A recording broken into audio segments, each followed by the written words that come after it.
ويعده يا بني لا تشرك بالله إن الشرك لظلم عظيم صدق الله العظيم। আপনাদের কি মনে আছে যে এই নসিহত কে করেছেন, কারে করেছেন? ছেলে। এই নসিহত গুলি আল্লাহর এত পছন্দ হলো, আল্লাহ কোরআন শরীফে হযরতে লোকমানকে এবং তার নসিহতকে চিরন্তন করে দিলেন। সুবহানাল্লাহ। পয়লা নসিহত ছিল, হে আমার কলিজার টুকরা সন্তান, আল্লাহর সাথে কাউকে অংশীদার বানাইও না। এটা হলো 1 নম্বর ছিল। আল্লাহকে তিনি এক, তিনি একক, তিনি ছিলেন, তিনি আছেন, তিনি থাকবেন। তার জাতের সাথে শরীক করা যাবে না, তার সিফাতের সাথে, তার উলুহিয়াতের সাথে, তার রুবুবিয়াতের সাথে কোনো শরীক নাই। তিনি লা শরীক। ছোট্ট একটি সূরা দিয়ে আল্লাহ রাব্বুল আলামিন তার জাত সম্পর্কে পরিষ্কার করে বলে দিয়েছেন। কি বলেছেন? কুল হুয়াল্লাহু আহাদ। এই সূরাটা আমরা সবাই জানি কিনা? পড়েন। কুল হুয়াল্লাহু আহাদ আল্লাহুস সামাদ লাম ইয়ালিদ ওয়া লাম ইউলাদ ওয়া লাম ইয়াকুল লাহু কুফুয়ান আহাদ। তিনি এক, তিনি একক, তিনি কারো মুখাপেক্ষী নন, তাকে কেউ জন্ম দেয় নাই, তিনিও কাউকে জন্ম দেন নাই। আকাশ ও জমিনে তার সমকক্ষ কেউ নাই। সুবহানাল্লাহ বলেন। এই হচ্ছে আমাদের আল্লাহ, আমাদের রব। কোন কারণেই তার ইবাদতের মধ্যে কাউকে শরীক স্থাপন করা যাবে না। আমাদের দেশে কিছু আলেম, নামধারী কিছু আলেম আছেন, বোঝার উপায় নাই, দাড়ি টুপি জামা সবই আছে, আবার নামের আগে হয়তো পীর শব্দ লেখা আছে। তারা এসে এমন সব বিভ্রান্তিমূলক কথা বলেন যা কোরআনে হাদিসে কোথাও নাই। খুলনা একটি ওলামাদের শহর আমার দৃষ্টিতে, এখানে বহু ওলামা আছেন না? খুলনা আলিয়া মাদ্রাসা, যথেষ্ট আলেম এখানে আছে, অনেক আলেমদের ডিপো খুলনা। আমি বুঝি না সেই খুলনায় এসে কোন নামধারী লোক কেউ এসে এমন কথা বলবে যা কোরআনে নাই, হাদিসে নাই, আর নীরবে আলেমরা বরদাস্ত করবে। এটা তো হওয়া উচিত না। আমি শুনেছি, নির্ভরযোগ্য সূত্রে জেনেছি, যেখানে ওয়াজ করা হয়েছে এই কথা বলে যে মুহাম্মদ সাল্লাল্লাহু আলাইহি সাল্লাম স্বাভাবিকভাবে দুনিয়ায় আসেন নাই। পৃথিবীর সব মানুষ যেমন মায়ের পেট থেকে যেভাবে আসছে, মুহাম্মদ সাল্লাল্লাহু আলাইহি সাল্লাম সেভাবে আসে নাই। তার মৃত্যুও সাধারণ মানুষের মতো নয়, অর্থাৎ মৃত্যুও হয় নাই, জন্মও হয় নাই। নাউযুবিল্লাহ। তারা বলতে চান রাসূলকে অপারেশন করে জিবরাইল অথবা ফেরেশতারা কুদরতি অপারেশন করে বাইর করছে। মায়ের পেট থেকে যেভাবে দুনিয়া আসে এইভাবে রাসূল আসে নাই। নাউযুবিল্লাহ। কোন হাদিস যেটা প্রমাণিত নয়। সারা পৃথিবীর সব মানুষ এসেছে মায়ের শরীর থেকে যেভাবে, মুহাম্মদ সাল্লাল্লাহু আলাইহি সাল্লাম এর ব্যতিক্রম নয়। সুবহানাল্লাহ। কত খারাপ কথা বলেছেন তারা এই কথাও বলেন আরশে আজিমে মেরাজের রাতে নবী করিম সাল্লাল্লাহু আলাইহি সাল্লাম যখন ভয় পেয়ে গিয়েছিলেন সিদরাতুল মুনতাহায়, তখন বড় পীর সাহেব নাকি ডেকে বলেছেন, ভয় পাইয়েন না, আমি আপনার সাথে আছি। আস্তাগফিরুল্লাহ। বড় করে বলেন আস্তাগফিরুল্লাহ। গারে সওরে যখন সওর গুহার মধ্যে মুহাম্মদ সাল্লাল্লাহু আলাইহি সাল্লাম আর তার সাথে মাত্র একজন ছিলেন, বলেন নাম কি? রাদিয়াল্লাহু তাআলা। যখন তিনি ভয় পেয়েছিলেন, ভীত সন্ত্রস্ত হয়ে পড়েছিলেন, কে ভয় পাইছিলেন? রাসূল না আবু বকর? আবু বকর রাদিয়াল্লাহু তাআলা ভয় পেয়েছিলেন। সেখানে সান্ত্বনা দিলেন কে? ইয ক্বালা লিসাহিবিহি লা তাহজান ইন্নাল্লাহা মা'ানা। স্মরণ করে সেই সময়ের কথা যখন মুহাম্মদ সাল্লাল্লাহু আলাইহি সাল্লাম তার সাথীকে বললেন, ও আমার সাথী, লা তাহজান, ভয় পেও না, ইন্নাল্লাহা মা'ানা, আল্লাহ আমাদের সাথে আছে। সুবহানাল্লাহ। আবু বকর রাদিয়াল্লাহু তাআলা ভয় পাইলেন, সান্ত্বনা দিলেন রাসূল। আর মেরাজে গিয়ে রসুল ভয় পাইছে, সান্ত্বনা দিয়েছেন বড় পীর আব্দুল কাদের জিলানী, তাহলে তো বোঝা যায় যে হযরতে আব্দুল কাদের জিলানী রহমতুল্লাহ আলাইহি আবু বকর রাদিয়াল্লাহু তাআলা আনহু চাইতেও পাওয়ারফুল। একজন প্রশ্ন করেছিলেন হযরত বড় পীর সাহেবকে, হুজুর আপনি তো আওলাদে রাসূল, অনেক বড় আলেম এবং বড় পীর, আপনার মর্যাদা কি সাহাবীদের সমান? তিনি জবাবে বলেছিলেন, এই ধরনের বেয়াদবিপূর্ণ কথা আর কোনোদিন আমার সামনে উচ্চারণ করবে না। রাসূল করিম সাল্লাল্লাহু আলাইহি ওয়াসাল্লামের সাহাবীরা যখন জিহাদের ময়দানে যেতেন, ঘোড়ার পৃষ্ঠে সওয়ার হয়ে ঊর্ধ্বশ্বাসে ঘোড়া ছুটছে, সেই ঘোড়ার নাকের ভিতরে যখন ধুলাবালি ঢুকতো, আমি আব্দুল কাদের জিলানী, সাহাবী তো দূরের কথা, সাহাবীদের যে ঘোড়ার উপরে যুদ্ধ করত সেই ঘোড়ার নাকের ধুলাবালির সমান নয়। সুতরাং এই জাতীয় কথা যারা ওয়াজ করেন তারা বেয়াদব। নবী করিম সাল্লাল্লাহু আলাইহি ওয়াসাল্লামকে হাজির নাজির বলা হয়, নাউযুবিল্লাহ বলেন। তিনি হাজির নাজির নন, রাসূল মাখলুক, আল্লাহ হচ্ছেন খালেক। আকীদা সাফ করতে হবে। একজন পীর সাহেব মারা গেছেন, সামপুরি গেছিলাম একবার, যাই শুনলাম তিনি মাহফিলে দুইটা চেয়ার রাখেন, একটা খালি, খুব সাজানো গোছানো। বললাম ওইটা কেন? কয় যে রাসূল তো হাজির নাজির, আমরা এতগুলি উম্মত এক জায়গায় হয়েছি, ইয়া নবী সালাম আলাইকা কইতেছি, তা রাসূল আসবে না? তিনি তো আসবেনই, আর আসলে বলে তার জন্য একটা চেয়ার রাখা উচিত। তাই বললাম দলিল তো মজবুত, রাসূল আসছে, একটা চেয়ার তো দেওয়াই উচিত। আমি মানলাম, 30 সেকেন্ডের জন্য মানলাম রাসূল আসছে, তার জন্য একটা চেয়ার রাখা উম্মতের জরুরি। কিন্তু আপনারা বলেন রাসূলুল্লাহর জন্য একটা চেয়ার রাখে, একটা মঞ্চ, সেখানে একটা চেয়ার, রাসূল বসবেন, সেই চেয়ারের পাশে আর একটা চেয়ার দিয়া বসতে পারে এমন বেয়াদব আকাশের নিচে জমিনের উপরে হতে পারে? সুতরাং এ দিয়ে রাসূলের ইজ্জত বাড়ানো হয়নি, তাওহীন করা হয়েছে। কাজী রাসূলের ব্যাপারটি নিয়ে এই ধরনের কথাবার্তা, ওয়াজ নসিহত করা আদৌ ঠিক নয়। তারপর রাসূল নূরের তৈরি, না মাটির তৈরি? আচ্ছা ভাই, আপনার পরীক্ষা তো আসবে সিলেবাসের মধ্য দিয়া, আমার কথা বুঝতেছেন? পরীক্ষা আসবে কিসের মধ্যে দিয়া? আপনি সিলেবাস পড়েন নাই, সিলেবাসের বাইরে পড়ছেন, জন্মের পড়া। পরীক্ষা পাস করবেন, ফার্স্ট ডিভিশনে ফেল করবেন।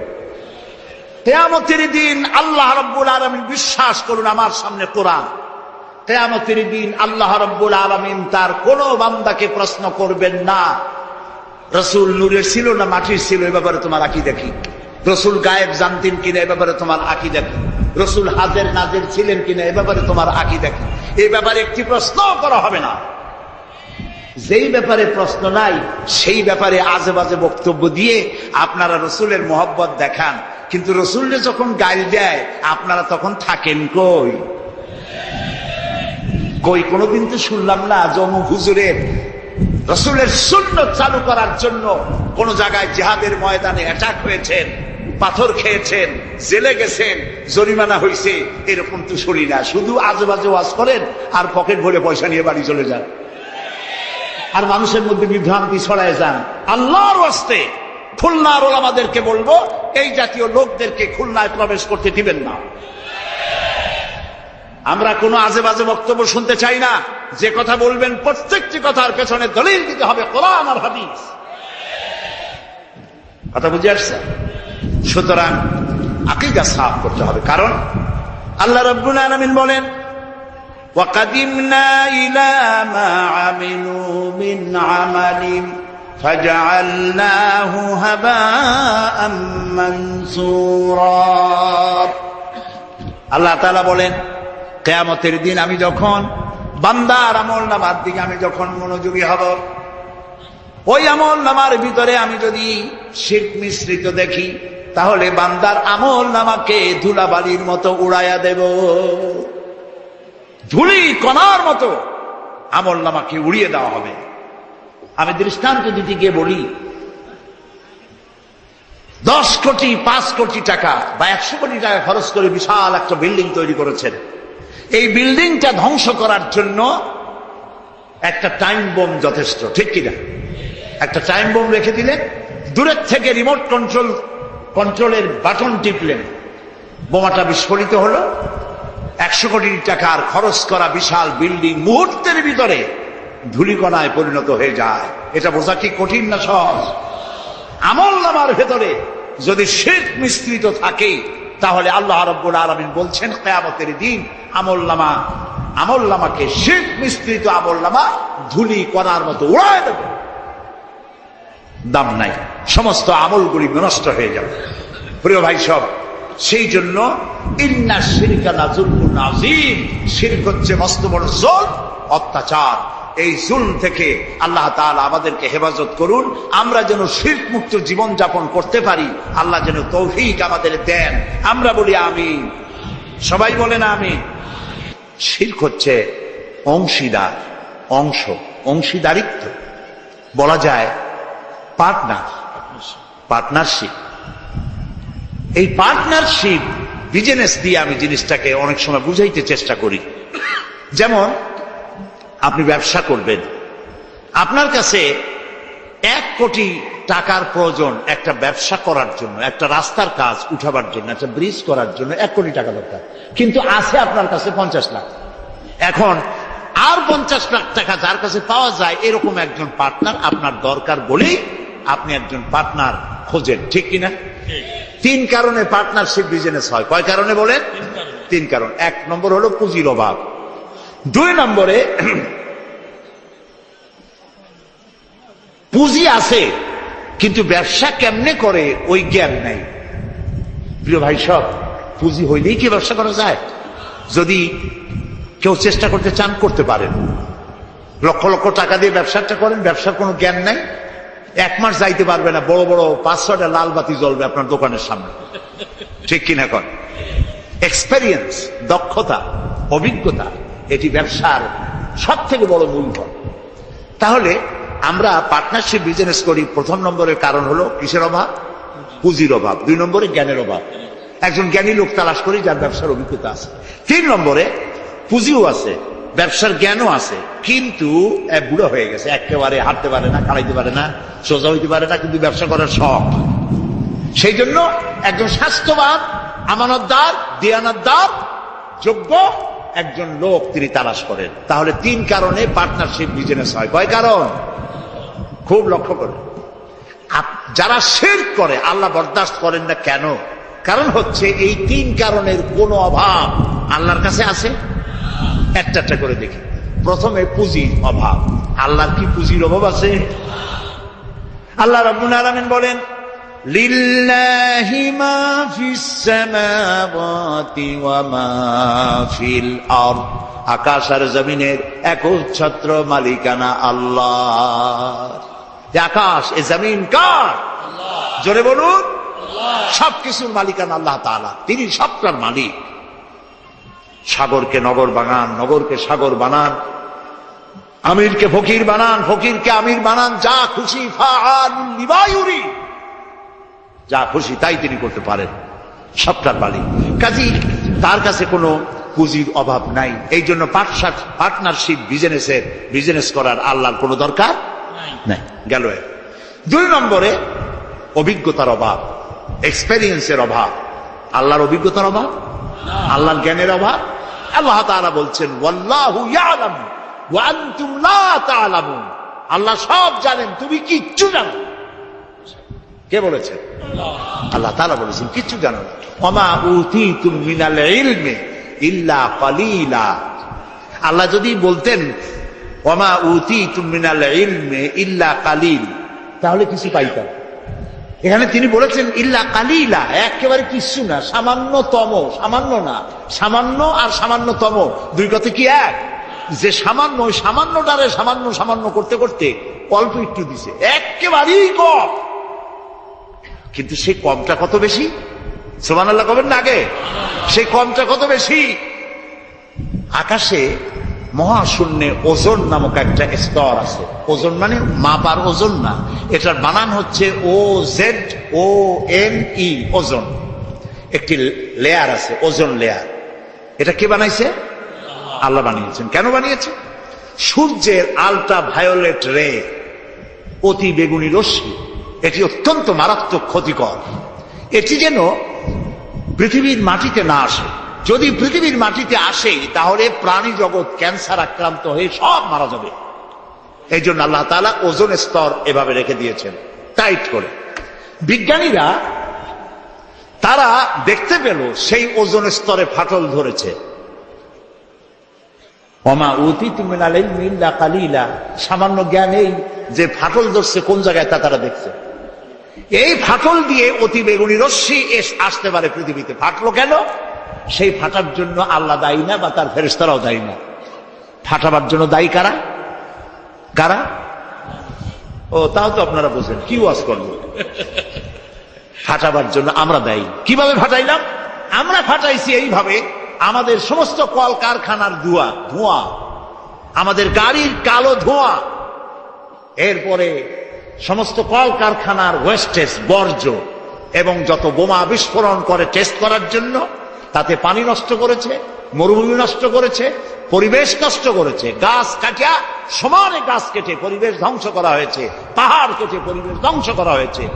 এখন ব্যালেন্স নষ্ট হয়ে গেছে। অ্যান্টার্কটিকা নামক একটা মহাদেশ আছে, এই মহাদেশে কোনো মানুষ নাই, শুধু প্রাণী আছে, পেঙ্গুইন আর আছে শ্বেত ভল্লুক। শুনতেছেন? এই যে এখানে আছে শুধু বরফ আর বরফ। এই বরফগুলি আল্লাহ তাআলা সেখানে জমা করে রেখেছেন। এখন বরফগুলি গলে যাচ্ছে, বরফ গলে যাচ্ছে ওজোন স্তরে ফাটল ধরার কারণে, এবং বরফ গলে যাওয়ার কারণ পানি স্ফীত হয়ে উঠতেছে। ফলে বিজ্ঞানীরা বলছেন কোনো না কোনো দিন বাংলাদেশটা 10 ফিট পানির নিচে তলিয়ে যেতে পারে। আল্লাহ মাফ করুন, বলেন আমিন। এখন ওই ফাটল বন্ধ করার জন্য চেষ্টা চালাচ্ছে। এইটা বন্ধ হবে কেমনে? আপনি যাই ওখানে দর্জি পাঠায় সেলাই করতে পারবেন না। ওইটা বন্ধ করার জন্য পরিবেশকে আল্লাহ যেভাবে বানাইছেন ওইভাবে রাখবার জন্য আপনাকে চেষ্টা করতে হবে। পরিবেশটা আমরা ধ্বংস করেছি ব্যাঙগুলা খাইয়া। এই যে ব্যাঙ সব সালাম দিয়ে দিল, এই ব্যাঙ কত বড় উপকারী ছিল। এখন মানুষ বুঝতে পারে ব্যাঙ কম হওয়ার কারণে ফসল ক্ষতি করে যে পতঙ্গগুলি, এই ক্ষতিকর পতঙ্গগুলি খায় ব্যাঙে। সেই ব্যাঙগুলা সব পয়সার জন্য কামাই করার জন্য, পয়সা কামাই করার জন্য সব সালাম দিয়ে দিচ্ছেন, ব্যাঙ কমে গেছে, পতঙ্গ বাড়ছে, ফসল কমতেছে। আল্লাহ তাআলার সৃষ্টি। ওয়ামা খালাকনাস সামাওয়াতি ওয়াল আরদা ওয়ামা বাইনাহুমা লাইবিন। আল্লাহ তাআলা বলছেন আকাশের জমিনে খেল তামাশার বিষয়বস্তু করে কিছু তৈরি করি নাই, সব মানুষের কল্যাণের জন্য তৈরি করেছি। ওয়ামা উতিতুম মিনাল ইলমি ইল্লা কালিলা, সামান্যতম জ্ঞান দিয়েছি। দেখেন সামান্যতম জ্ঞান। আমেরিকার হিউস্টন ইউনিভার্সিটিতে আমার দাওয়াত ছিল। ওইখানে হচ্ছে নাসার গবেষণাগার। এখানে মহাশূন্যে যে সমস্ত রকেটগুলি গেছে সেই রকেটগুলি ওখান থেকে ছাড়া হয়েছে। আমি সেই রকেটে চড়েছি, যে রকেট সর্বপ্রথম নীল আর্মস্ট্রং, মাইকেল কলিন্স এরা যে রকেটে চাঁদে গিয়েছিল সেই রকেটের মধ্যে আমি চড়েছি, দেখেছি।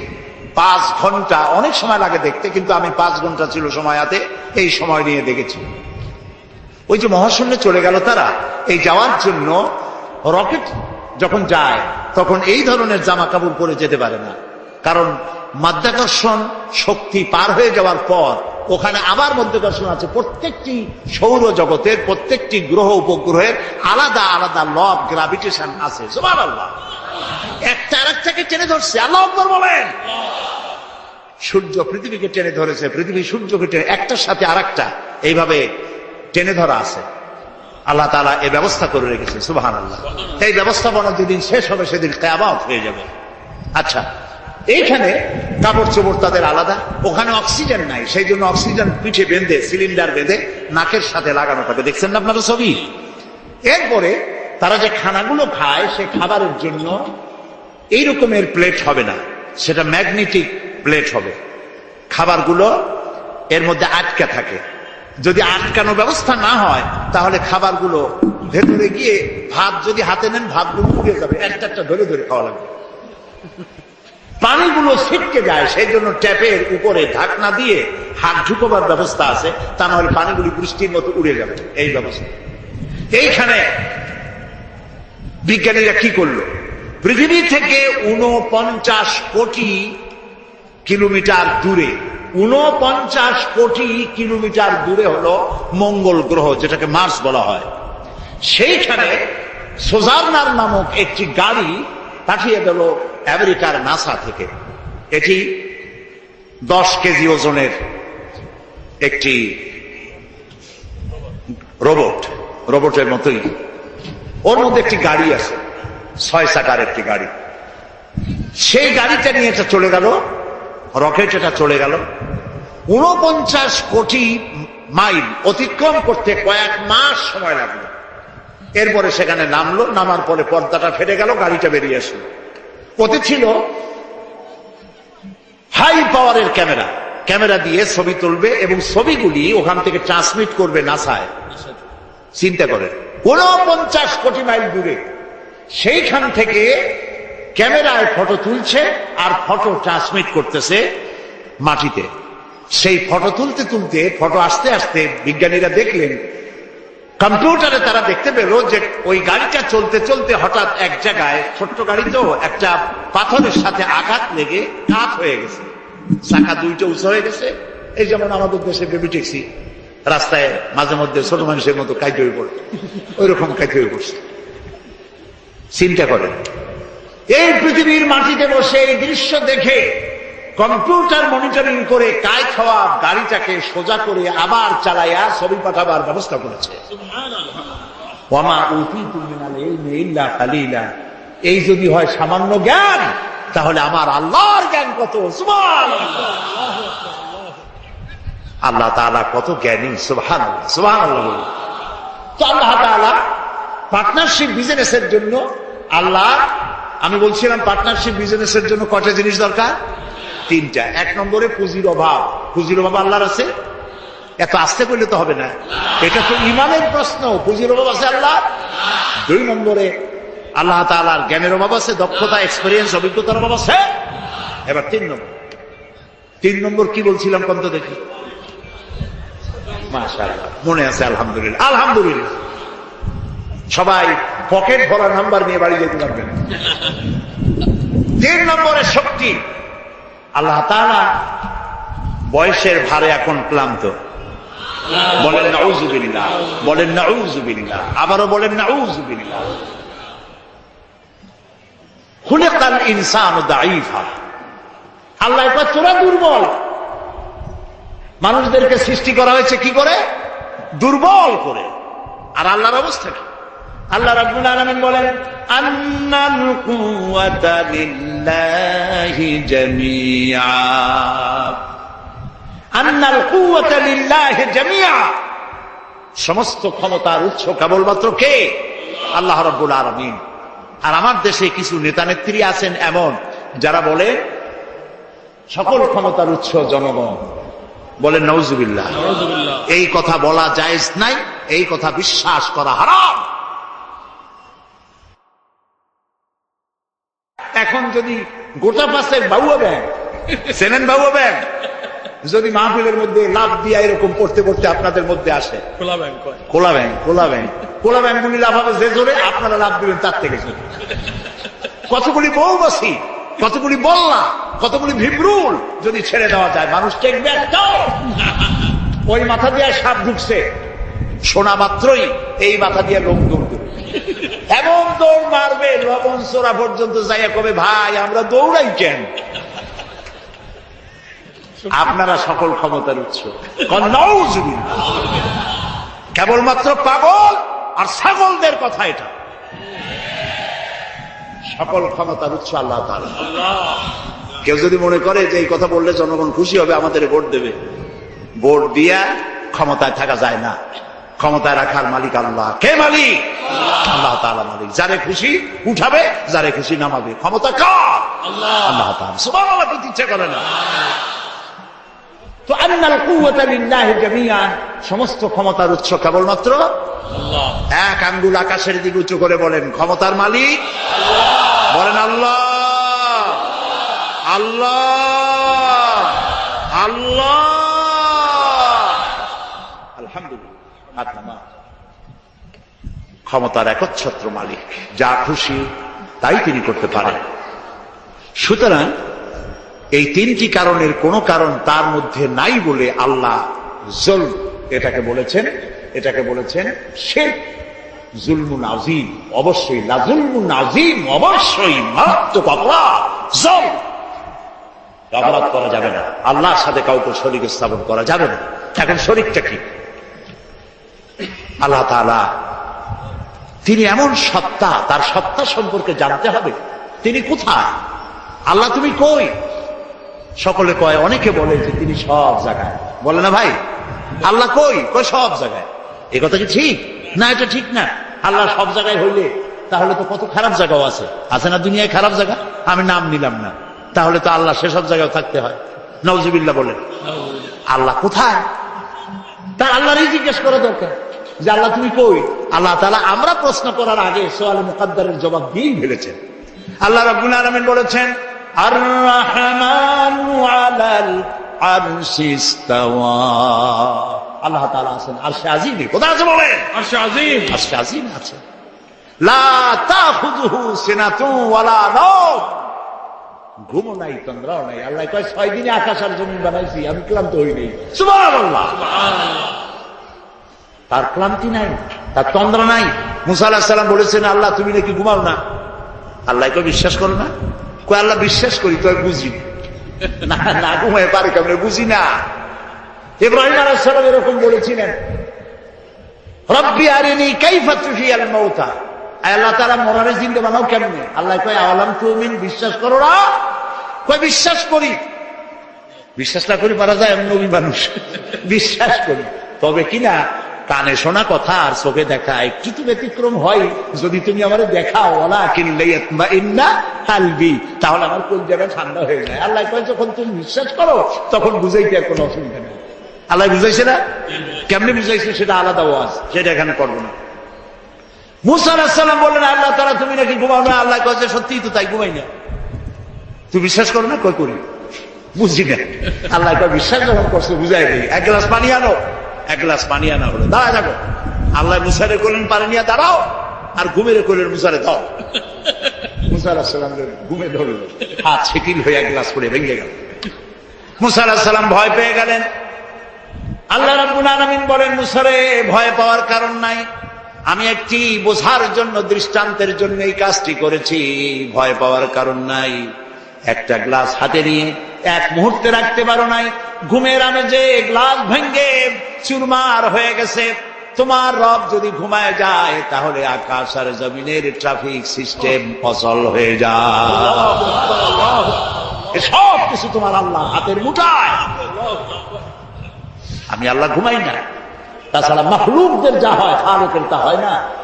খালেক এর থেকে মুবাররা, পবিত্র। মানুষের ঘুমায়, প্রাণী জগৎ ঘুমায়, আমি ঘুমাই না। ঘুমও নাই, তন্দ্রাও নাই। সব শুনি, সব দেখি। আল্লাহ যদি ঘুমায় দেখেন, ওই মহাসমুদ্রের ভিতরে কেউ যদি তুফানে পড়ে যায়, তুফানে পড়ে গভীর রাতে কান্দে রব্বুল আলামিন, আমারে বাঁচাও, আমারে বাঁচাবার কেউ নাই। আল্লাহ যদি তখন ঘুমায় থাকে, বান্দারে কে বাঁচায়? আল্লাহ তিনি ঘুমান। তার শোনার মধ্যে কোনো সীমাবদ্ধতা নাই। আমার শোনার মধ্যে সীমাবদ্ধতা আছে। ওই মাহফিলের ওই কোণা থেকে কেউ আওয়াজ দিলে আওয়াজ এখানে আসবে না, ঠিক না? খুব জোরে চিল্লানি না দিলে এখানে আসবে না। তাহলে আমাদের শোনার মধ্যেও সীমাবদ্ধতা আছে। আল্লাহর এরকম আছে না? মহাসমুদ্রের অতল তলদেশে শৈবালের গায়ে লাগানো ছোট্ট একটি পোকা, যা মাইক্রোস্কোপ যন্ত্র ছাড়া দেখা যায় না, এমন ছোট্ট একটি পোকা যদি ক্ষুধার জ্বালায় চিৎকার মারে, নদীর ভিতরে কেউ শোনে না, জমিনে কেউ শোনে না, অন্তরিক্ষে কেউ শোনে না। আল্লাহ রাব্বুল আলামিন বলেন, ওই পোকার আওয়াজও আমি শুনতে পাই। সামিউন বাসীর, দেখতে পাই আর শুনতে পাই। সুবহানাল্লাহ। ওই আল্লাহর সাথে আপনি শিরক করবেন কেন? অর্থাৎ যা কিছু আল্লাহর কাছে পাওয়া যায় গায়েব থেকে, আবার কথাটা খুব বিষয়টা কঠিন, সেজন্য একটুখানি মন দিয়ে শুনতে হবে। যা কিছু, যেসব সাহায্য অদৃশ্য থেকে পাওয়া যায়, ওইগুলি আপনি অন্য কারো কাছে চাইতে পারবেন না। কিন্তু যা কিছু মানুষের কাছে পাওয়া যায় তা চাইতে পারবেন? আপনার ঘরে পেঁয়াজ নাই, মেহমান আসছে, ঘরে চিনি নেই, চা খাওয়া লাগবে। সেই জন্য আপনার বউ অথবা আপনার ছেলে মেয়ে যদি পাশের বাড়িতে পাঠান যে পাশের বাড়ি থেকে 1 কাপ চিনি নিয়ে আসো, আবার কিনে আমি তোমার ফেরত দেবো, এরকম করি না আমরা? আমার ঘরে করে মাঝে মাঝে যাই যাচ্ছে। বাড়ি বানাবো, আমার টাকায় কুলাচ্ছে না, 2 লাখ টাকা 5 লাখ টাকা ধার করা লাগবে, আপনি চাইতে পারবেন? জায়েজ আছে, নিশ্চয়ই জায়েজ আছে, 1000 বার জায়েজ আছে। জায়েজ নাই কোনটা? ওইটা জায়েজ নাই যেটা মানুষ দিতে পারে না। দিতে পারে কে? আল্লাহ তাআলা। সেইটা মানুষের কাছে চাইতে পারবেন না। সে যেমন বিবাহ হয়েছে 8-10 বছর, বাচ্চা হয় না, এই বাচ্চা আপনি কোন পীর সাহেবের কাছে চাইতে পারবেন না। এটা কোনো মাজারে গিয়ে চাইতে পারবেন না। এটা কোনো জিন্দা পীর অথবা কোনো মৃত্যু পীরের কাছে চাইতে পারবেন না। এবং এই উদ্দেশ্যে আপনি কোনো মানতও করতে পারবেন না কোনো পীরের নামে, কোনো মাজারের নামে। কথা কি বুঝে আসতেছে ভাই? কথা বুঝে আসতেছে? আল্লাহ রাব্বুল আলামিন বলেন, আমি কাউকে কন্যা দেই, কাউকে ছেলে দেই, কাউকে কন্যা দেই, কাউকে পুত্র দেই, কাউকে কন্যাও দেই, পুত্রও দেই, কাউকে কিছুই দেই না। সুবহানাল্লাহ। আল্লামা ইবনে কাসির এই আয়াতের ব্যাখ্যায় লিখেছেন, এই যে আল্লাহ তাআলা বললেন কাউকে কন্যা সন্তান দেই, কাউকে পুত্র সন্তান দেই, লক্ষ্য করুন এই আয়াতের ব্যাখ্যায় আল্লামা ইবনে কাসির রাহমাতুল্লাহ আলাইহি লিখেছেন, যেই দম্পতির প্রথম হয় কন্যা সন্তান তারা বরকতপূর্ণ, আল্লাহ রহমত তাদের উপরে। কারণ আল্লাহ পুত্র দিয়ে শুরু করেন না, আল্লাহ শুরুই করেছেন কন্যা দিয়ে। সুবহানাল্লাহ। আল্লাহ তো একথা বলেন নাই যে আমি কাউকে পুত্র দেই, কাউকে কন্যা দেই। আল্লাহ শুরু করছেন কি দিয়া? কন্যা দিয়ে। এই জন্য যার কন্যা হয় আগে সে ভাগ্যবতী। কিন্তু আমাদের কপাল খারাপ, পুরুষগুলা আশা করে ছেলে হবে, ছেলে হবে, যেই হলো মেয়ে মুখ কালো হয়ে যায়, শ্বশুর বাড়ি যায়। নওয়াজুবিল্লাহ বলেন। প্রিয় ভাই সব, সন্তান চাইতে হবে কার কাছে? মানুষের কি খারাপ আকীদা, বলে কি আল্লাহর ধন খাজারে দিয়া আল্লাহ গেছে খালি হইয়া, কেউ ফেরে না খালি হাতে। কি আমি জানি, কিন্তু আমি টেস্ট করলাম।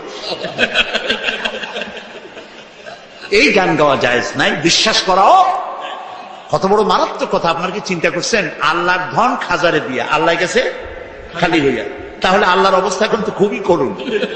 কিছু দরকার হলে খাজার কাছে দরখাস্ত করা ছাড়া। জোরে কর নাউজুবিল্লাহ, নাউজুবিল্লাহ, আস্তাগফিরুল্লাহ। কি মারাত্মক! আপনি যাচ্ছেন পীরের কাছে, খাজার কাছে বাচ্চা চাইতে। পীরেরা খাজারা বড় না নবীরা বড়? তাও তো আসতে কইলেন, আসতে বলছেন এই কারণে বইপত্রে প্রায় লাগে পীর পয়গাম্বর, মনে হয় পীর আগে পয়গাম্বর পড়ে। এটি একটি ভুল কথা। পৃথিবীর সব পীর, সব আলেম যদি এক জায়গায় হয়, একজন নবীর জুতার সমান হবে না। প্রিয় ভাই সব, সেই নবীর সন্তান নাই, নবী কানছে কার কাছে? আল্লাহ। সূরা আলে ইমরানের মধ্যে পড়েন, হযরতে জাকারিয়া আলাইহিস সালাম আল্লাহর কাছে সন্তান চেয়েছেন। বার্ধক্যের একবারে চরম প্রান্তে গিয়ে আল্লাহ তাআলা দোয়া কবুল করলেন। হযরত জিবরাইল নাজিল হয়ে গেলেন আর বললেন, আল্লাহ আপনাকে সুসংবাদ দান করেছেন, আল্লাহ আপনাকে একটি সন্তান দিবেন, পুত্র সন্তান। হওয়ার সাথে সাথে নাম রাখবেন ইয়াহইয়া। সন্তান হবে, পুত্র সন্তান, নাম রেখে দিয়েছেন কে? আল্লাহ। হযরত জাকারিয়া আলাইহিস সালাম চিন্তা করলেন, বলেই ফেললেন যে জিবরাইল, আল্লাহ তো বললেন আমার ছেলে হবে, কিন্তু হবে কেমনে তা তো বুঝি না, আমি তো বুড়া মানুষ, খাইতেও পারি না, বউ বুড়ি, আকিম, বন্ধা, বাজা, তার বাচ্চা হবে কেমনে? সে বুড়ি, আমি বুড়া, কেমনে হবে? হযরত জিবরাইল তো কথা কবে না, কে না বললে? আল্লাহ তাআলা জবাব বললেন, একটা আয়াত বলে নেন, একটি শব্দ বলেছেন আল্লাহ তাআলা, কাযালিক, আমি যেভাবে চাই সেইভাবেই হবে। সুবহানাল্লাহ। আল্লাহ চাইলে কি না হয়? এই বুড়া বয়সে আল্লাহ ছেলে দিলেন কে? জাকারিয়া আলাইহিস সালামকে। কে দিয়েছেন? চিল্লায় বলে আল্লাহ তাআলা তাকে সন্তান দিয়ে দিয়েছেন। আল্লাহ কিছু, আল্লাহ একটা মানুষ বানাবেন, খালি কতটুকু মাটি হইল, মা বাবু লাগবে না, মাও লাগবে না, পারছেন না বানাইতে? কারে বানাইছেন? এরপরে বাপেরও দরকার নাই, খালি একটা মেয়ে লোক হলেই হলো। পারছে না বানাইতে? কারে বানাইছেন? ঈসা আলাইহিস সালাম। ইন্নাল্লাহা আলা কুল্লি শাইইন কাদির। সমস্ত জিনিসের উপরে ক্ষমতা রাখেন কে? আল্লাহ। আল্লাহ আল্লাহ। আমার মা বোনেরা যারা এসেছেন, আমার ভাইয়েরা যারা এসেছেন, ওয়াদা করুন মানুষের কাছে, কোন পীর সাহেবের কাছে, কোন হুজুরের কাছে এই মনের বাসনা রাখবেন না যে উনি আপনার আশা পূরণ করতে পারবেন। এই বাসনা রাখবেন না। পারবেন? এই মন এরকম তৈরি করতে পারবেন? আল্লাহ যেন তৌফিক দেন, বলেন আমিন। মাজারে টাকা দিচ্ছে লোকেরা, আহারে মানত করে আল্লাহ ছেলে যদি হয় খানজান আলী পীর সাহেবের কুমির বাচ্চা হয়ে আসবে না, কি খাওয়াইবে? মুরগি খাওয়াই আসবে, আহারে। আচ্ছা আপনারা বলেন, কুমিরের মর্যাদা বেশি না মানুষের মর্যাদা বেশি? আরে গরিব মানুষের যদি এই দৃশ্য দেখে কানবে আর বলবে আল্লাহ মানুষ না হইয়া খানজানের দিকে যদি কুমির হইতাম তাও মুরগি গাইতে পারতাম। আস্তাগফিরুল্লাহ। আমরা বলি আস্তাগফিরুল্লাহ। আহারে কি কপাল পোড়া মুসলমান। বাইজিদ বোস্তামি রহমতুল্লাহ আলাইহির মাজার দেখলাম চট্টগ্রাম। ইতিহাস বলে না যে ওখানে ওনার মাজার আছে, একবার আসছিলেন আছে, কিন্তু মাজার আছে ইতিহাসটা বলে না। ওইখানে বড় একটা পুকুর, ওর মধ্যে আছে কচ্ছপ, বড় বড় কচ্ছপ, শ্যাতলা পড়ে গেছে গায়ে। আহারে মুসলমান, মাথা একটু আমার চোখ দিয়ে দেখা, মুসলমান গাছলাই বসে কি বলে ছাগলের কলজিয়া, গরুর কলজিয়া কেটে কেটে নিয়ে গেছে কচ্ছপের খাওয়া, আর কচ্ছপের কদমবুসি করে, কচ্ছপের পায়ে হাত দিয়ে চুমা খায়। আহারে আশরাফুল মখলুকাত আল্লাহ বানাইল, ওয়ালাকাদ কাররামনা বানি আদম। আদম সন্তানকে সম্মান দিলাম, সেই সম্মানিত আদম সন্তান তারা গেল কসমের কদমবুসি করতে। নাউযুবিল্লাহি মিন যালিক। দেখলাম গাছ, অনেকগুলি গাছ আছে, এই গাছে দূরের থেকে দেখলাম এত ফল। আমি বললাম যে এত ফল হয়েছে গাছে, কি গাছ? গাছে কি ফল? ফল টল না, ইট আর পাথর ঝুলানো। আমি জিজ্ঞেস করলাম যে ইট পাথর কেন, এগুলো কারা ঝুলাইছে? কয় যে ওই যে মেয়ে লোক আসে যাদের বাচ্চা হয় না, ওরা ইট আর পাথর ঝুলাইতো। আমি বললাম এর সিগনিফিকেন্স কি, এর দর্শনটা কি, ঝুলাইলে কি হয়? তাদের ধারণা গাছে ইট পাথর ঝুলাই ঝুলে যেমন একটা ভার, ওই রকম পেটের মধ্যে ভার হইতে হইতে বাচ্চা হয়েছে। বলেন বলেন কোথায় গেছি আমরা, কোথায় চলে গেছি? বলেন নাউযুবিল্লাহ। প্রিয় ভাই সব, এইগুলি শিরক, এই শিরক থেকে বাঁচতে হবে। চাইতে হবে কার কাছে? সবাই বলেন খেতে দেওয়ার মালিককে, পড়তে দেওয়ার মালিককে, হায়াতের মালিককে, মওতের মালিককে, হাসাবার মালিককে, কাঁদাবার মালিককে, সব কিছুর মালিককে।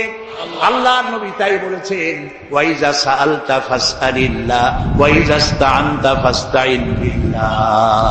কিছু চাইতে হইলে আল্লাহর কাছে, কিছু বলতে হলে আল্লাহরে বলো, কিছু চাইতে হলে আল্লাহর কাছে চাও।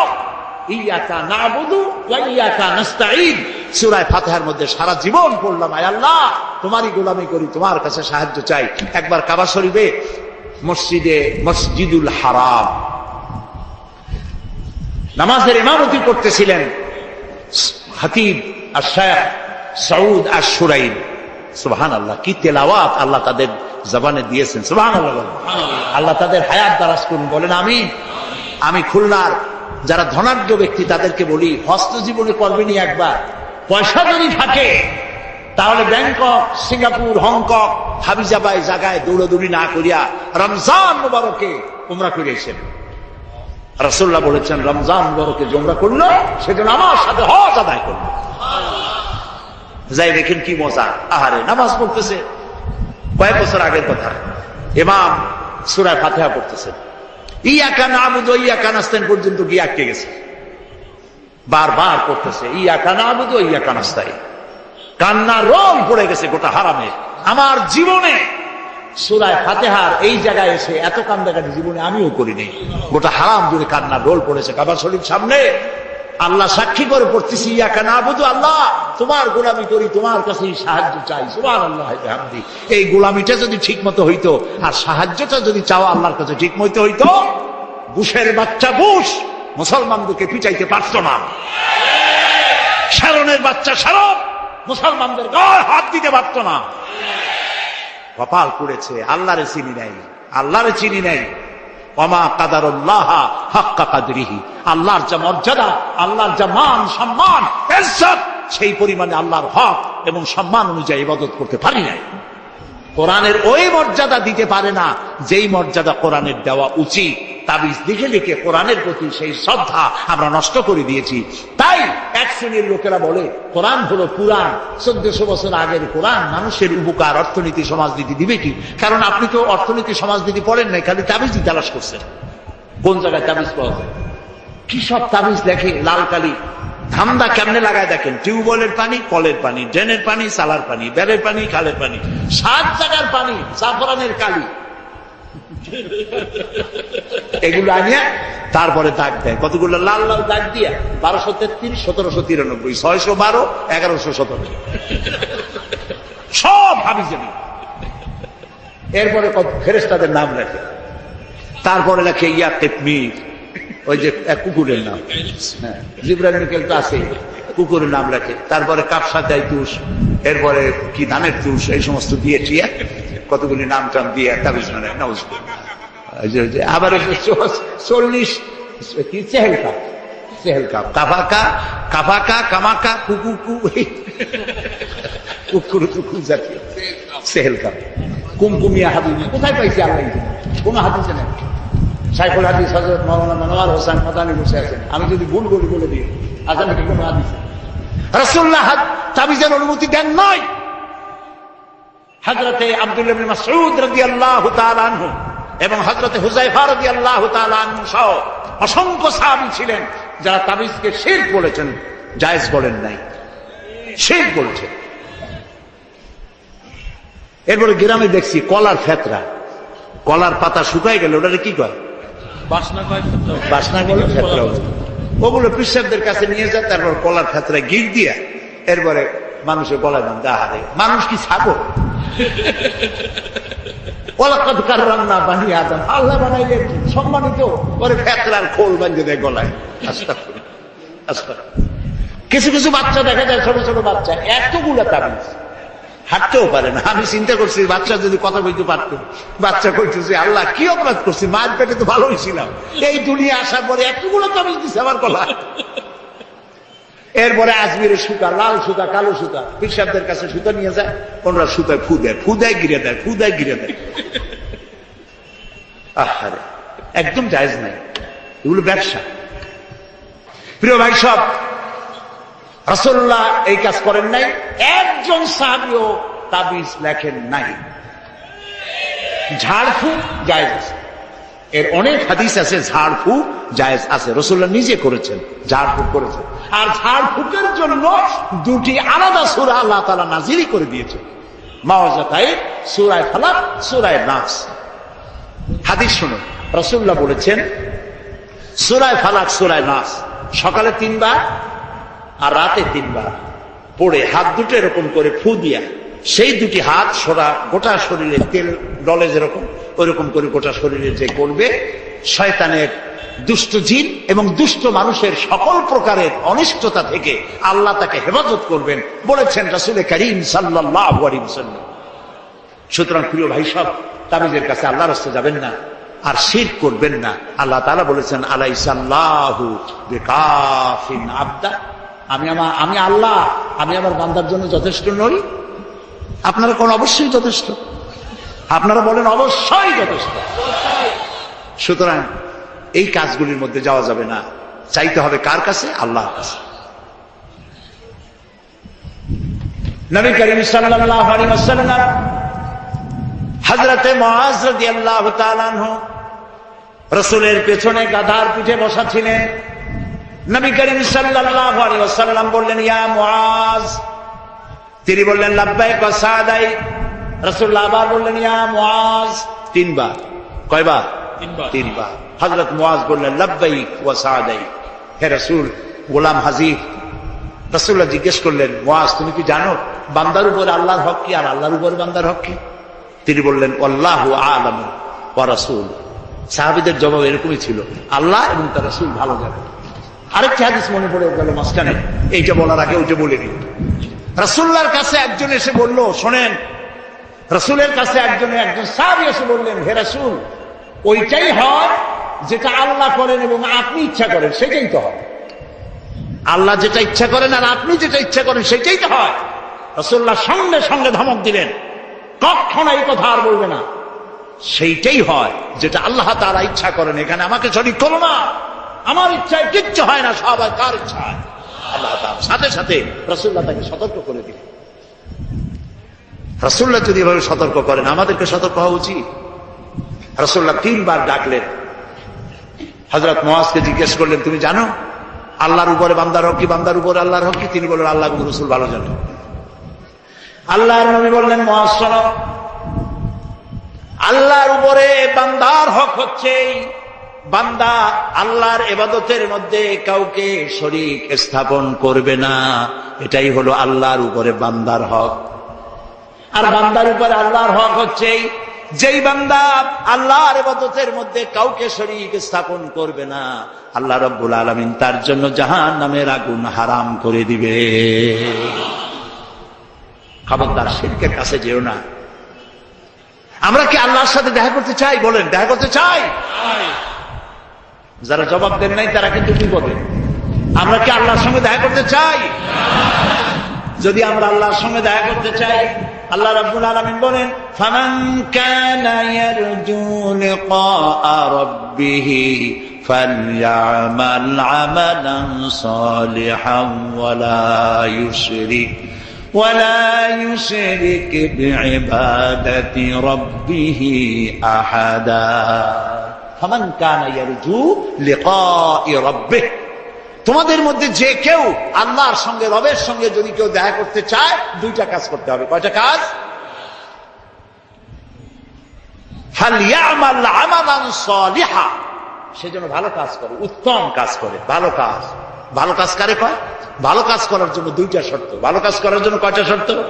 আমলে সালেহ, নেক কাজের জন্য 2টা শর্ত মুখস্থ করুন। 1 নম্বর শর্ত হচ্ছে কাজটি হতে হবে আল্লাহকে খুশি করার জন্যে।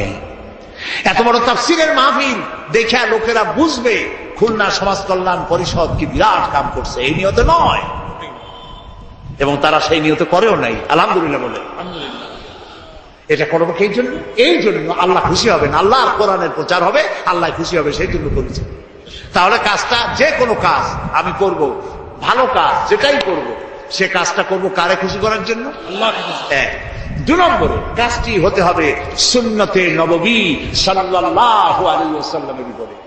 দাড়ি রাখবো কারে খুশি করার জন্য? আল্লাহরে খুশি করার জন্য। রাখবো কার মতো? রবীন্দ্রনাথের মতো, কার্ল মার্কসের মতো, ম্যাক্সিম গোর্কির মতো? কার মতো? রাসূলুল্লাহ। বাস, আর দৃষ্টান্ত দিতে চাই না। আশা করি বুঝে আসছে কিনা? তাহলে আল্লাহ তাআলা বলছেন যে যদি তোমরা তোমার রবের সাথে দেখা করতে চাও, কয়টা কাজ করতে হবে?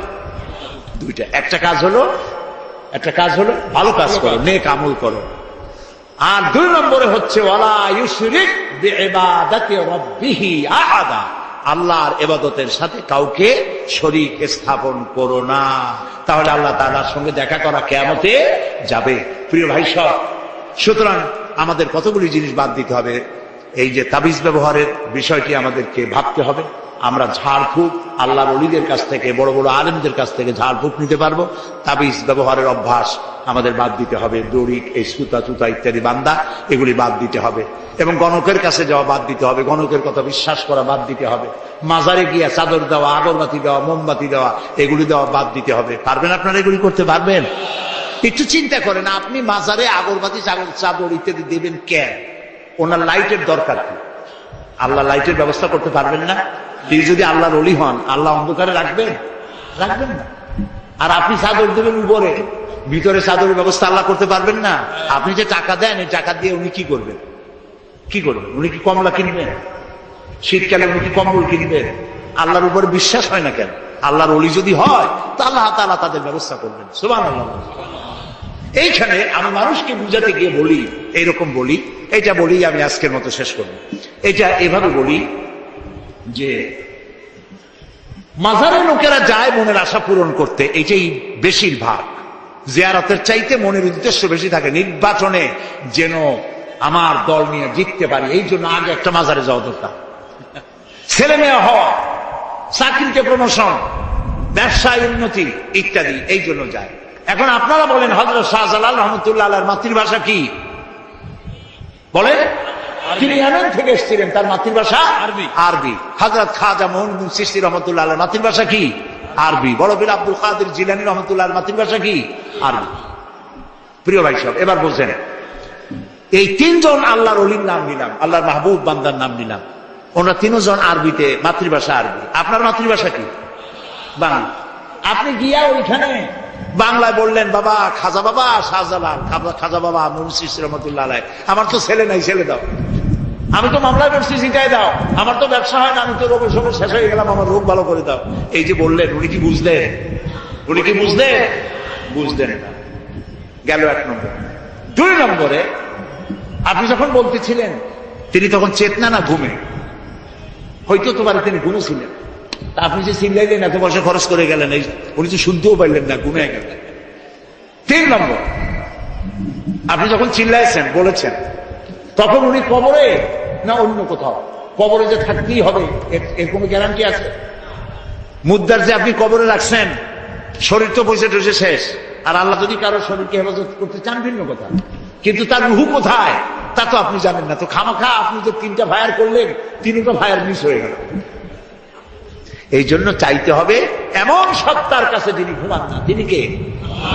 এমন সত্তার কাছে চাইতে হবে তিনি সব শোনেন। তিনি কে? আল্লাহ তাআলা তো কোরআন শরীফের সূরা কাহফের মধ্যে বলেছেন, কান পাতো, কান পেতে শোনো, একটি শ্বাসের আওয়াজও শুনবে না। সুবহানাল্লাহ। একটি শ্বাসের আওয়াজও মিলবে না। তো যিনি সব দিতে পারেন, সব শোনেন, তারে থুইয়া ফাইনা তাযহাবুন, কোথায় যান আপনারা? প্রিয় ভাই সব, এই জন্য মাজারে আগরবাতি, চাদর, মোমবাতি, পয়সা করি জিন্দিগিতে দেব না, এই ওয়াদা করতে হবে। পারবেন? পারবেন এই ওয়াদা করতে?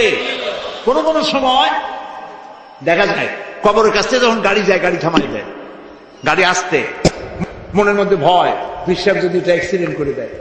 পীর সাহেব কি এত খারাপ মানুষ নাকি যে মরিও আপনার গাড়ি অ্যাক্সিডেন্ট করে মারবেন? এটা একটু কথা হইল। এরপরে পীর সাহেবের মাজার উপর মশারি টানায়। আমি নিজে দেখছি মশারি টানায়, যে একটা মশারি টানাইলো হয়তো তার বাপের মশাই খায়, বাপের একটা মশারি দেয় নেই। তা আপনি পীর সাহেবের মাজারে যে মশারিটা দিলেন, কেন দিলেন? আপনার ধারণা কি যে পীর সাহেব এমন খারাপ ছিলেন যে মশা কবরের মধ্যে গিয়েও কামড়াবেন? এ কি আজীব তামাশা! প্রিয় ভাই সব, এইসব আকীদা বাদ দিতে হবে, আকীদা সাফ করতে হবে। ভালো মন্দ করার মালিক কে? খাইরিহি ওয়া শাররিহি মিনাল্লাহ তাআলা। আমার ভালো আমার মন্দ কে করবে? জোরে বলেন না, কে করবে? এই জন্য জীবনে টাকা পয়সা এই ধরনের কোন কবরে আমরা দেব না, আগরবাতি, মোমবাতি, চাদর দেব না। রাজি আছেন? কারা কারা রাজি? 2 হাত উঁচু করে দেখা। আলহামদুলিল্লাহ বলেন। হামাম জোরে বলেন আলহামদুলিল্লাহ। প্রিয় ভাই সব, এই কথাগুলি ব্যাখ্যা দিয়ে এই জন্য বলি, যাতে করে মুসলমানদের ঈমান মজবুত হতে পারে। ঈমান হতে হবে মজবুত, তা না হলে কিয়ামতে জাহান্নামে যেতে হবে। আল্লাহ যেন আমাদের রক্ষা করেন, আমরা বলি আমিন।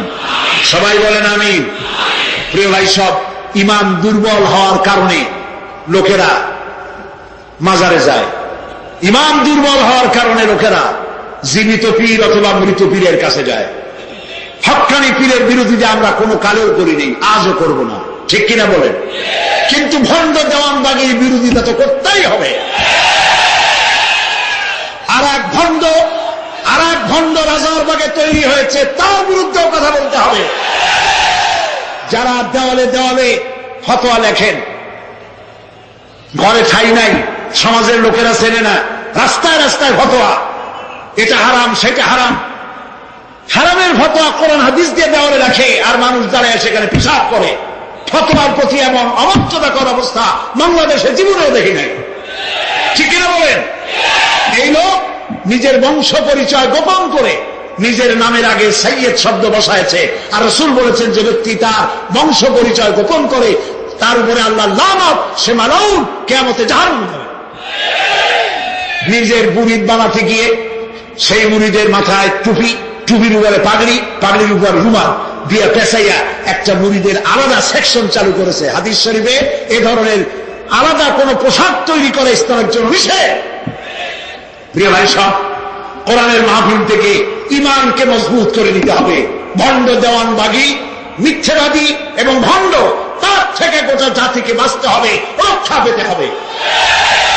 যিনি নিজের বাড়ির নাম দিয়েছে বাবে রহমত, এটি বাবে গজব। কত বড় বাজে কথা!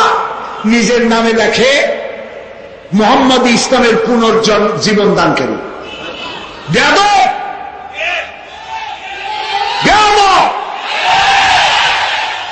ইসলামের পুনর্জন্ম দিনে তুমি কে?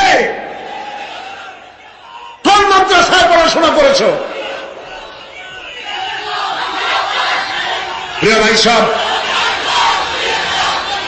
আল্লাহর কোন মুহাম্মদ সাল্লাল্লাহু আলাইহি ওয়াসাল্লামের ইসলাম নাই। মুহাম্মদ ইসলাম বলে কোন ইসলাম দুনিয়ায় নাই। ইসলাম আল্লাহ, ইসলাম কার? আর মুহাম্মদ সাল্লাল্লাহু আলাইহি ওয়াসাল্লাম হচ্ছেন এর প্রচারক। তিনি মুহাম্মদ ইসলামের পুনর্জন্ম দিয়েছেন কেমনে? তিনি বলেন, তিনি স্বপ্নে দেখেছেন মুহাম্মদ সাল্লাল্লাহু আলাইহি ওয়াসাল্লাম বিবস্ত্র অবস্থায় ময়লার উপরে শুয়ে আছে। নাউজুবিল্লাহ, নাউজুবিল্লাহ! কোন মুসলমানের এর চারা দেখা উচিত নয়, এর কাছে যাওয়া উচিত নয়। প্রিয় ভাই সব, আল্লাহ তাআলা সব ভণ্ডের হাত থেকে মুসলমানদের ঈমান হেফাজত করুন। বলি আমিন, বলি আমিন। প্রিয় ভাই সব, বিভিন্ন জায়গায় মাজারে গিয়ে লোকেরা মদ খায়, গাঁজা খায়। আমরা মাজারগুলিকে, বড় বড় ওলিউল্লাহর মাজারকে আমরা সম্মান করি, ঠিক না? এবং আমরা সব সময় জাতির কাছে স্পষ্ট কথাগুলি বলতে কখনো পিছপা হইনি। হযরত শাহজালাল রহমতুল্লাহ আলাইহি আল্লাহর জবরদস্ত ওলি, এবং তিনি সিলেটে এসেছিলেন জিহাদ করতে। সেই জিহাদে আল্লাহ তাকে কামিয়াব করেছেন। সুবহানাল্লাহ বলেন। তার মাজারে লোকেরা যে গাঁজা খায়, সেখানে মেয়ে লোক পুরুষ লোক একসাথে যে কুফরি শিরকি গান করে, আমরা এগুলির বিরুদ্ধে কথা বলি।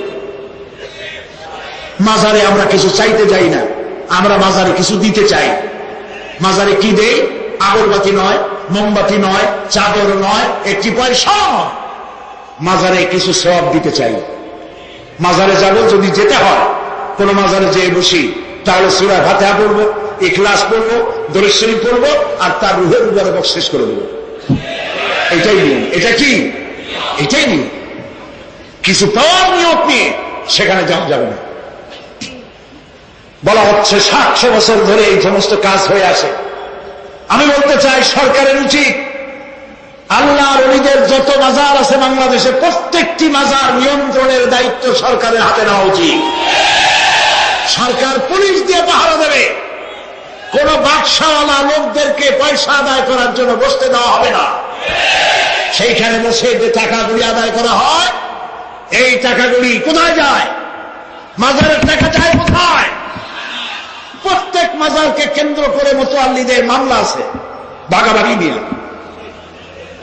এ দিয়ে ব্যবসা করে। আপনার ধর্মীয় অনুভূতি দিয়ে টাকা পয়সা নিয়ে তারা এর দ্বারা ব্যবসা করে। কোটি কোটি টাকা গভর্নমেন্টকে ট্যাক্সও দেয় না, ইনকাম ট্যাক্সও দেয় না, ঠিক কিনা? সুতরাং এই ব্যবসা বন্ধ হওয়া উচিত। মাজারে যদি কোনো মাদ্রাসা থাকে, মসজিদ থাকে, দিতে পারেন, ওই মসজিদে দেন, এতিমখানা দেন। বরিশালে একটা মাজার আছে, কি জানি নাম আমি জানি না, বরিশাল মসজিদের পাশেই, কসাই মসজিদের পাশে একটি মাজার আছে। এইখানে বহু টাকা হয়। এই টাকাগুলি দিয়ে তারা এতিমখানার মাদ্রাসা চালায়। তো এইভাবে যদি টাকা মসজিদ, মাদ্রাসা, এতিমখানার জন্য যদি হয়, জায়েজ আছে। কিন্তু পীর সাহেবের নামে মানত করা, কোন জীবিত পীর, কোন মৃত্যু পীরের নামে মানত করা হারাম, সুস্পষ্ট হারাম। মানত হবে কেবলমাত্র কার নামে? আল্লাহর নামে। বলেন কার নামে? মাজারকে কেন্দ্র করে কতগুলি গাঁজাখোর, মাথায় জট, গায়ে সালার শট, আর গলায় শিকল, হাতে শিকল। জাহান নামে যাওয়ার আগেই শিকল করছে। জাহান নামের শিকল গলায় করছে। লোকেরা মনে করে ওদের কাছে কিছু আছে, আসলে কিচ্ছু নাই, ফাঁকা, কিচ্ছু নাই, নামাজ পড়ে না। এরকম বড় একটা কি সারিন্দা না নারিন্দা গাড়ির উপরে থুয়ে এরকম ঘষে আর বলে মদিনা যাবো কেমন নিয়ে। আমি শয়তান, তুই জানো, তুই মদিনা যাবি কেন? মদ খাইয়া, গাঁজা খাইয়া মোজগুলা লাল বানিয়ে ফেলেছে। মাজার, আল্লাহর ওলিদের মাজার বিদআত করার, পূজা করার, গাঁজা খাওয়ার জায়গা নয়। এগুলিকে পুলিশ দিয়ে নিয়ন্ত্রণ করে রাখবে, পবিত্রতা বজায় রাখবে, মানুষেরা জিয়ারত করবে, আল্লাহর কাছে সওয়াব পাবে। কথা বুঝতে পেরেছেন প্রিয় ভাই সব? সেই জন্য তুমিনুনা বিল্লাহ আনতে হবে এবং আল্লাহর প্রতি ঈমান, সেই ঈমান হলো পরিপূর্ণ ঈমান। আল্লাহ যেন আমাদেরকে তা বোঝার তৌফিক দান করেন।